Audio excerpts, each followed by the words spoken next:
with you today to talk about a subject matter that is very close to our hearts, that is very personal to many of us, very sensitive matter, very painful matter indeed. And yes, some of us have lived with some bitterness, and we make no apologies about that. We were a people in war, led into war not by our own wishes or design, but in self-defense. No apologies, Nigeria. No apologies to the world. But here we are. I'm sorry, I'm going to stand up, if you don't mind. My name is Onyeka Onwenu, and it's not the Onyeka Onwenu that you think you know, that you read about in the papers, but the Onyeka Onwenu that was born and raised in Port Harcourt. That's correct. And the person who made that statement knows.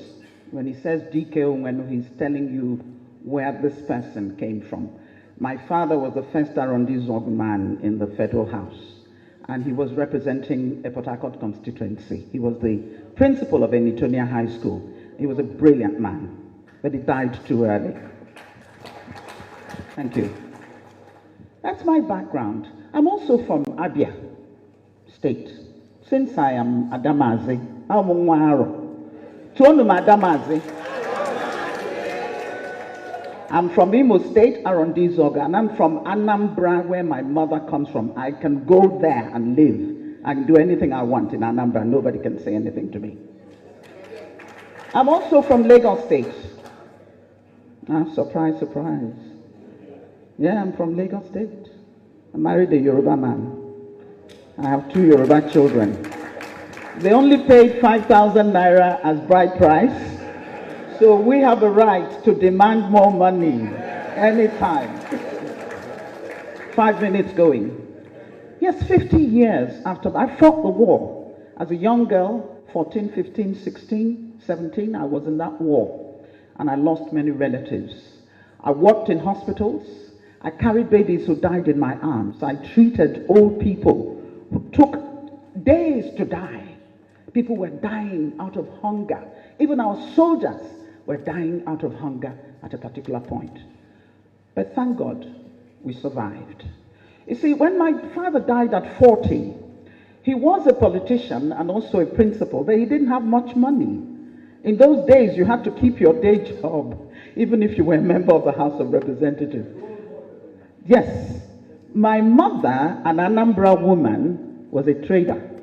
Put your hands together for Anambra women. She was richer than my dad, so my dad would borrow money from her to buy the land, and he never paid back. You know how it is. And my mother dares not raise the subject again. At the end of the war, I could not go back to Port Harcourt.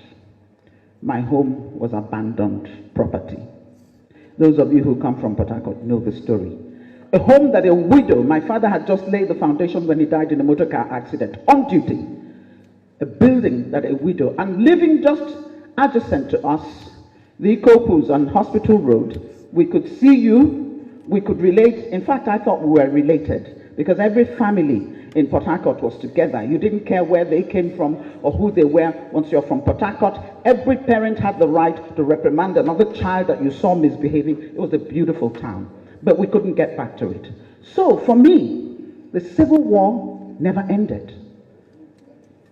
At the end of that war, my family, oh no, it never ended. It's still going on. I had no family house.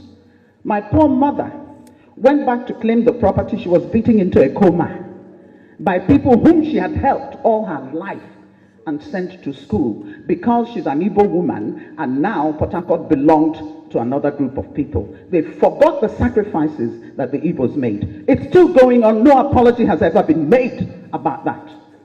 The road that is now referred to Harold Wilson Drive used to be DK Onwenu Road, because of the sacrifice that people like the Onwenus, the Ikokus, you know them, the sacrifices they made in building up Port Harcourt. Here I am. So I traveled outside, thanks to my sister who was at Harvard at the time, who organized for the rest of us to come and go to school. But we all came back to do what? to develop Nigeria. I have tried, with the little talent that God has given me, to use it for the betterment of my society and my country. But can I tell you something?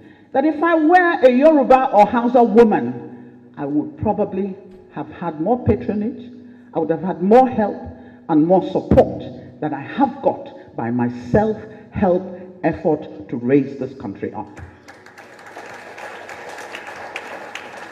But I'm not asking anybody for anything. I put myself through school.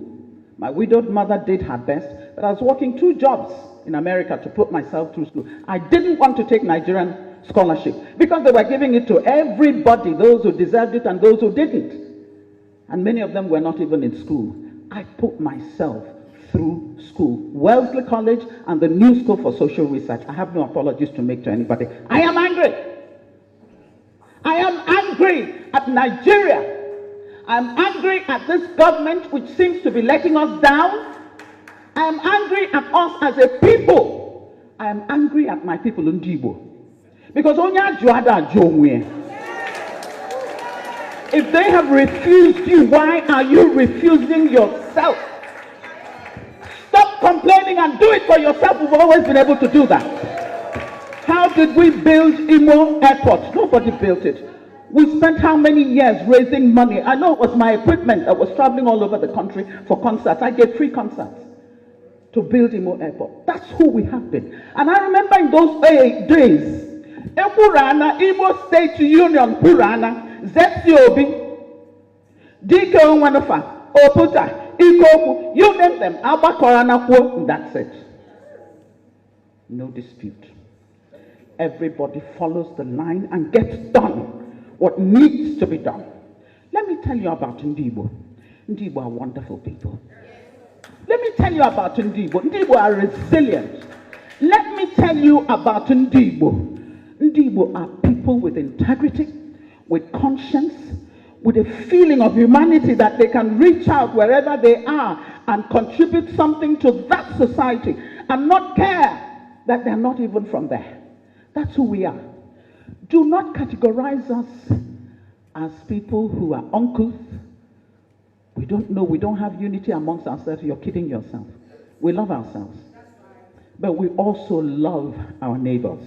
You see, to love your neighbor, you have got to love yourself. That's what the good book says. Love your neighbor as yourself. So how are you going to love your neighbor if you don't know anything about self-love? I am a proud Igbo woman. And yes, if there's anything you know about me as I walk into a place, know that there's nothing you can do to me in this country to bow my head. I will not do it. I am my father's daughter. I am my mother's daughter. As an Igbo person, I stand before you committed to the project called Nigeria. But at the same time, you talk about never again.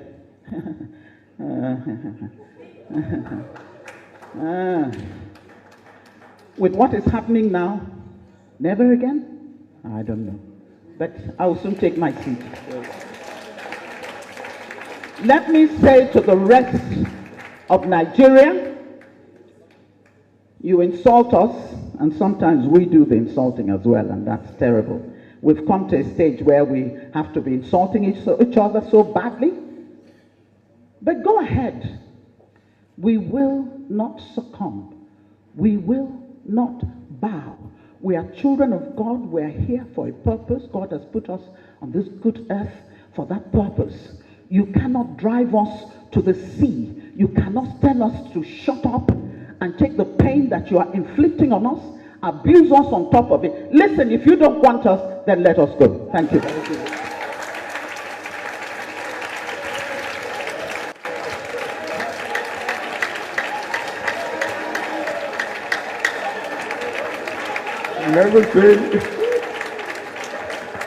Never seen Onyeka in this.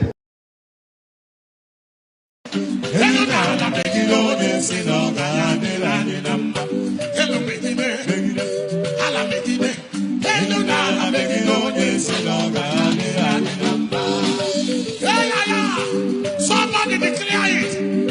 Anybody that sent over their dead body, let the heaven judge them. Biafra.